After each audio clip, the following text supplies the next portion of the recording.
Hey, welcome to another episode of MLM Renegade. Today we're going to talk about joy and the thief of it. So here's the million-dollar question. How are network marketers like us, who've tried everything their upline ever suggested to be successful, and yet still struggled, who grew up with technology and aren't stuck in the 20th century, how are we supposed to grow our downlines and our bank accounts, and yet still have time for real life?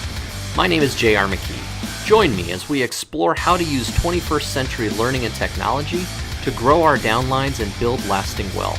Simply put, this is MLM done different. Welcome to MLM Renegade.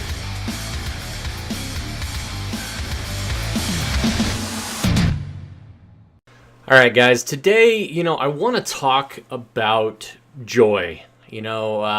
I'm a big believer that men are that they might have joy. And yesterday, on my personal Facebook page, I actually shared it to the MLM Renegade page so you can take a look.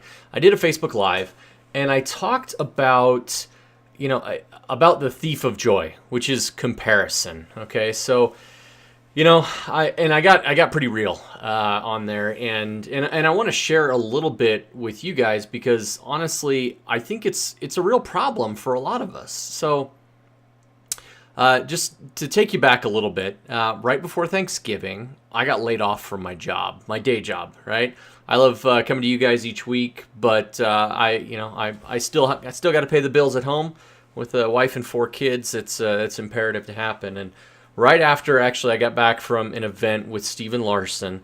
The day after, I got sat in a meeting, or virtually anyway, with my boss at the time, and he said, "I got to let you go."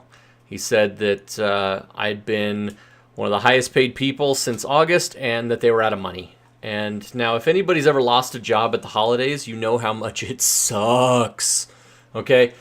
Losing a job at the holidays is pretty much the worst time because nobody's hiring. Nobody even wants to think about hiring until New Year's at least. And then most of the time it takes into mid-January at the earliest before people get off their keisters and actually start to look at applications and other things. The holiday hangover is very, very real.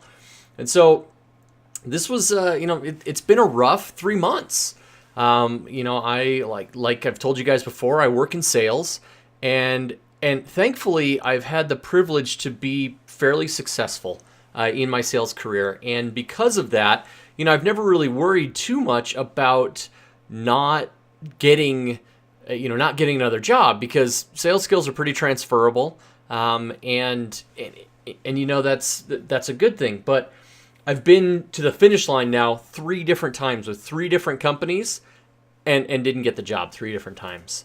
And that can really mess with your psyche, frankly. It is it's problematic, and so you begin to start to, well, 1, you get really humble, and 2, you start to think about what you're doing wrong, and maybe question some life decisions, and I am of course no different, but really the thief of joy in all of this is comparison. If I was thinking about those 3 other people who got the job when I didn't, that's a great way to, 1, drive yourself insane. But 2, it's a great way to get really depressed really quick. I'm like, why would you want to do that? Like I said, men are that they might have joy. That's like part of our purpose in life. Now, in my life, joy is brought by my family, by my kids, by doing things as a family and with my kids. Like, those are the things that make me happy and make life worth living. And so this was it was a really trying time for me, and has been, continues to be, and I guess I likened it to social media, right? I do a lot of work with social media. I do a lot of sales via social media, and ultimately, social media can be one of those joy thieves. It is, we compare ourselves, most often, we compare our lowest point, right? Me without a job for 3 months. We compare that lowest point to somebody else's highest point or their best looking. So, the classic example is, a girl looks at herself in the mirror, or a guy looks at himself in the mirror and then compares himself to an Instagram model who's 6-pack abs and everything else. Like, that is not real. Okay? It may be real for them, but don't compare yourself. If you're doing that, you're setting yourself up for ultimate failure and really setting yourself up to be in a really bad spot emotionally, spiritually, physically, all of the above, right? Don't let somebody else dictate your happiness. And, I had a friend ask me, he saw the first half of the video, but his internet connection was slow or something. He said, well, what's the back half of it? I'm like, well, essentially it was, if life kicks you in the face, punch it in the mouth. And, that's an interesting idea, but that's what I'm doing. I'm coming out swinging. Like, yeah, you know what? It's been 3 months. Today, I actually had another job interview, and guess what? It went pretty well. In fact, since it's been 24 hours since I made that video, and I have had 5 different people reach out to me about my skills and about openings that they had. Like 5 people in 24 hours. It's like, well, gosh, maybe I should have gone live on Facebook 2 months ago. But what it taught me overall is, one, people are very empathetic. People want to help other people. And that warms my heart, frankly. And 2, if you don't compare yourself against others, ultimately you can have a whole lot more happiness in your life. One of the important things to do is to figure out, there's a prayer that they use in AA, talking about, grant me the ability to accept the things I cannot change and to change the things that I can, right? We cannot change many things about our circumstances, about what's happening in our lives. We don't have that power. That's not bestowed on us. And so if we take that power and hand our happiness to somebody else who really doesn't care about it, like that person on Instagram, what are we setting ourselves up for? We're setting ourselves up for ultimate and abject terror and abject destruction. Okay, guys? Fear and faith cannot live in the same space. Let me say that again. Fear and faith cannot coexist. They cannot live in the same space.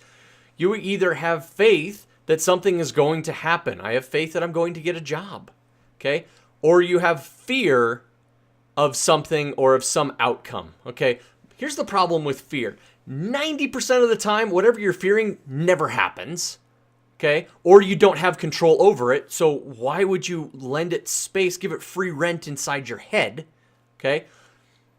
But the other 10% of the time is something you could do about it, or ultimately, most of the time, it never comes to fruition, okay?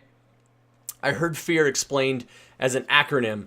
The positive side of it was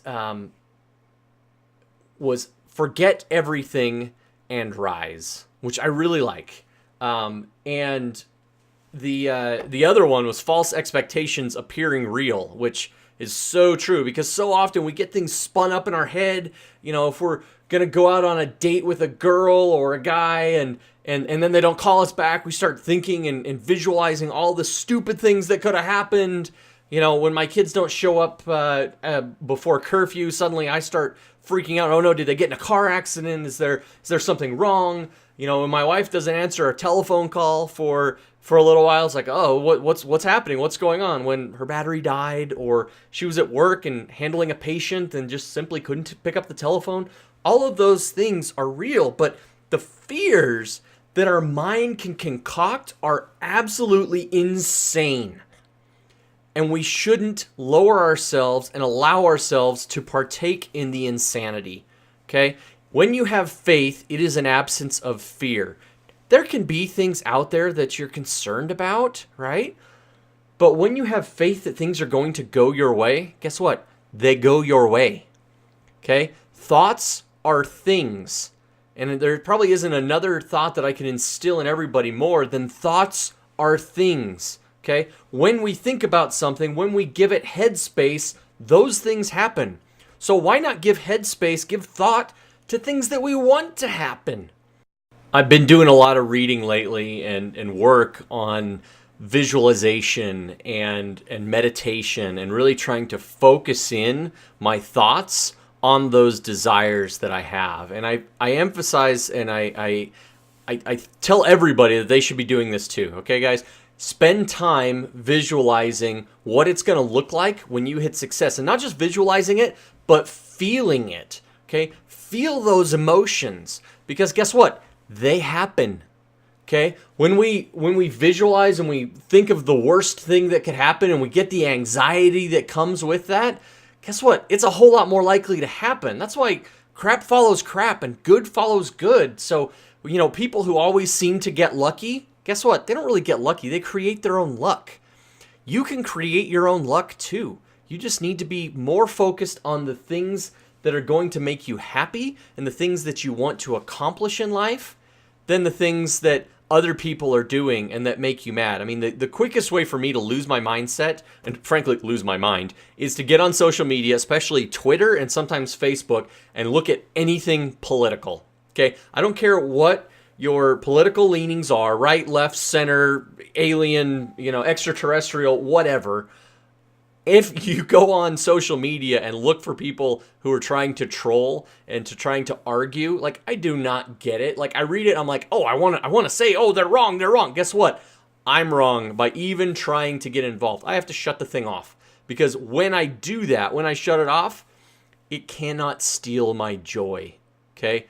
Don't compare yourself to anybody else. Compare yourself to where you were yesterday and the week before and grow each and every day. And when you do, you will have success. And when you have success, you can be a better person each and every day. Remember, an atomic habit is going to help you grow. If you increase yourself, if you increase your mental capacity, your value, if you increase what you are doing by 1% each day, by the end of the year, you are going to be 37 times further along than when you started the year. Okay? 37 times further along. Okay? That is an enormous amount of growth that we can do incrementally, day in and day out. Don't let your joy get stolen. Spend the time that you need to find happiness. That's all I've got for today, guys. Tune in next week. We'll talk to you soon. Take care.